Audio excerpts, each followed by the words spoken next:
안녕하세요. 운전하는 곰돌입니다. 오늘은 인류와 가장 오랫동안 친밀한 관계를 유지해왔던 강아지를 키우시는 분들이 꼭 보셨으면 하는 영상입니다.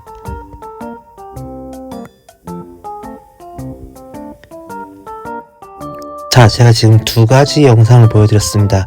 제가 이런 영상을 올리는 이유는 강아지를 싫어해서일까요? 아니요, 저는 강아지를 엄청나게 좋아하고 사랑합니다.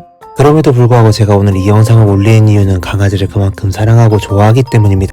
여러분들께서 아시다시피 저는 교통사고를 감정하고 분석하는 사람입니다. 그러다 보니 하는 업무 특성상 반려견들과 차량이 사고나는 경우를 심심치 않게 보는데요. 이렇게 차량과 반려견이 사고가 났을 때 그런 보상은 어떻게 될 것인가? 자동차 보험에서는 대인배상, 대물배상, 여러분들이 잘 알고 계시는 것처럼 사람에 대한 보장 그리고 물건에 대한 보장을 해주게 됩니다. 그렇다면 여기서 여러분들이 키우던 반려견, 강아지 또는 반려묘 등등 반려동물은 어디에 속할까요? 이걸 알아보려면 일단 먼저 우리가 대인이라는 것에 대해서 사전적 의미를 좀 봐야 됩니다. 대인의 사전적 의미는 다른 사람을 상대함, 생명체가 아니라 다른 사람이라고 나와 있습니다. 다시 말해서 여러분들의 반려견은 대물, 즉 물건으로 취급이 된다는 거예요. 법원에서는 어떻게 판단하고 있을까요? 여기 화물차 포터와 골든 리트리버 간에 사고가 있었습니다. 그럼 여기서 골든 리트리버는 법원에서 어떻게 판단했을까요? 우선 내용을 좀 살펴보겠습니다. 리트리버의 견주는 치료 비용이라든지 이후에 들어갈 후유 장애 치료 비용들을, 그리고 이제 이 견주가 매일 병원 데리고 갔기 때문에 일을 하지 못해서 발생된 휴차 손해까지도 청구를 했습니다. 반대로 이 포터 차주의 자동차 보험사에서는 이렇게 얘기를 했어요. 민법상 강아지는 물건으로 봐야 되는 게 맞기 때문에 대물배상으로 처리를 하는 게 맞고, 대물배상의 한도액은 사고 당시 그 물건의 그때 당시 가치의 120%까지만 배상이 가능하기 때문에, 참 이렇게 불편한 단어일 수 있겠지만 반려견의 교환가치 금액이라는 걸 평가를 해서 50에서 100만원 정도의 가치를 지닌다. 그러니까 120만원까지만 줄 수 있다.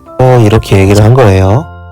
피해자 견주분 입장에서는 상당히 억울하고 마음이 아프겠지만 실제로 법원에서도 강아지에 대한 배상은 대물배상으로 처리를 해야 되는 게 맞다 라고 판단을 내렸고, 다만 예외적으로 반려견 같은 경우에는 일반 대물 물건들과 다르게 생명의 가치를 지니고 있는 동물로서 이 견주 입장에서는 이 반려견이라는 존재는 정서적인 유대감을 갖기도 하고, 그리고 애정을 가진 가족처럼 느껴지기도 하는 그런 특수성이 있다 보니 사회 통념적인 가치를 봤을 때는 교환 가치보다 높은 치료 비용을 주고 치료를 하는 그 행위 자체는 적법하다고 판단을 한다라고 하는 거예요. 그래서 보험회사에서는 120만원까지밖에 못 준다고 했던 교환가치 금액을 이 법원에서는 기존에 치료했던 치료비용 지급해라, 그리고 플러스 이 반려견이 상해를 입음으로써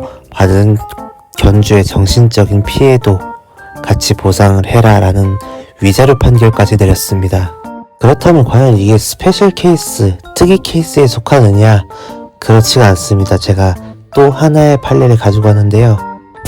지금 이 케이스에서도 보시면 일반적인 교환 가치보다 더 높은 복구 비용이 나온다라고 하면 일반적으로는 소위 얘기하는 전손 처리를 하는 게 맞다라는 거예요. 그래서 교환 가치보다 더 많은 복구 비용이 들어가더라도 이런 생명과 가치가 있는 경우에는 복구하는 복구 비용보다 교환 가치가 더 싸더라도 복구를 하는, 즉 여기서는 말하는 치료를 하는 게 사회 통념적으로 맞다라고 보면 치료를 하고 치료 비용을 청구를 하는 게 맞다, 그렇게 지급하는 게 맞다라는 거예요.